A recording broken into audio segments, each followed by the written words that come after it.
विद्यार्थी मित्रांनो, आवर्ती दशांश या घटकातील आपण आणखीन एक नमुना उदाहरण बघतोय. 47/11 या अपूर्णांकाचे आवर्ती दशांश अपूर्णांकातील पुढीलपैकी रूप कोणते हा प्रश्न आपल्या समोर आहे. आता पर्याय दिलेले जे आहेत पर्याय नीट वाचा. 4.7 4.25 4.27 27 डोक्यावर 12 आहे. 4.0 27 डोक्यावर 12 आहे. आवर्ती दशांश म्हटल्यानंतर बारचं चिन्ह आवश्यक आहे. प्रश्न वाचल्यावर आपल्या लक्षात येणार असेल की हे दोन पर्याय आपले उत्तर असू शकत नाही.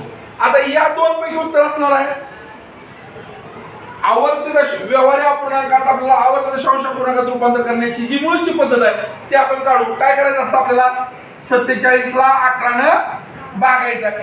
11 ने 47 ला भागलं तर पहिल्यांदा आपला भाग पूर्ण जातो 4 चा. 11 चौक 44. आपण दशांश चिन्ह दिलं उरलेलं किती आहे 3. 3 वर 0 घेतला किती झाले 0 घ्यायचा अधिकार का आपल्याला या दशांश चिन्हामुळे बरोबर.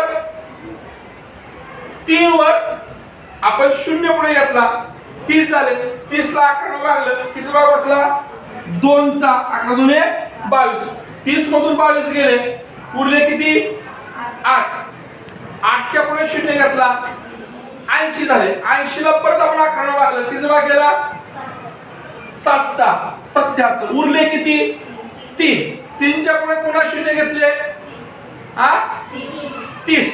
30 ला 11 ने पुन्हा भागलं किती आलं 2. 2 चा भाग बसला बाकी किती उरली 8. 8 च्या पुढे पुन्हा दशांश चिन्ह आपण 0 घेतला 80 झाले. 80 ला पुन्हा आपण 11 ने भागलं किती भाग बसला. मग इथपर्यंत भाग दिल्यानंतर आपलं असं लक्षात आलंय की हे दोन अंक 27 आणि 27 पुन्हा पुन्हा याले त्याच क्रमाने. म्हणजे याला या दोन अंकाचं आपल्याकडे आवर्तन व्हायला पुन्हा पुन्हा यायला लागले. म्हणजे आपल्याला याला लिहावं कसं लागेल 4 आणि 27 च्या डोक्यावर 12. आणखीन एक पद्धत आहे प्रश्नाचे उत्तर काढण्याची. ती कशी आहे बघा.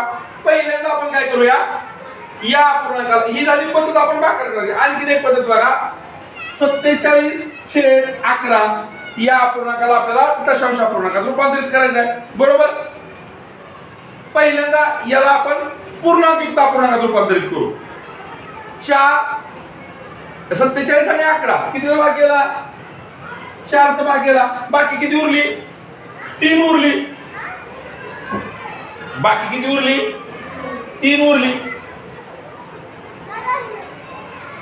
खाली किती लिहिले आपण 11 लिहिले. आता बघा आपल्याला माहित आहे ज्या आवर्ती दशांश अपूर्णांकाचे छेदस्थानी किती असतात 9 9 9 99 999 असतात. मग इथं आपल्याला 4 पूर्णांक म्हणून घेता येतील बरोबर.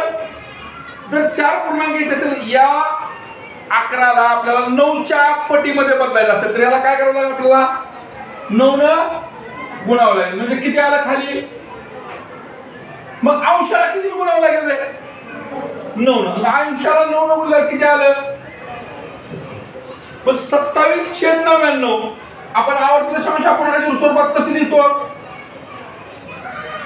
वर अंक किती आहेत खाली 9 किती आले तर त्या दोघांच्या डोक्यावर भाग देतो. अशा पद्धतीनं आपण दशांश व्यवहारी अपूर्णांकाचं आवर्ती दशांश अपूर्णांकातलं रूपांतर करतो.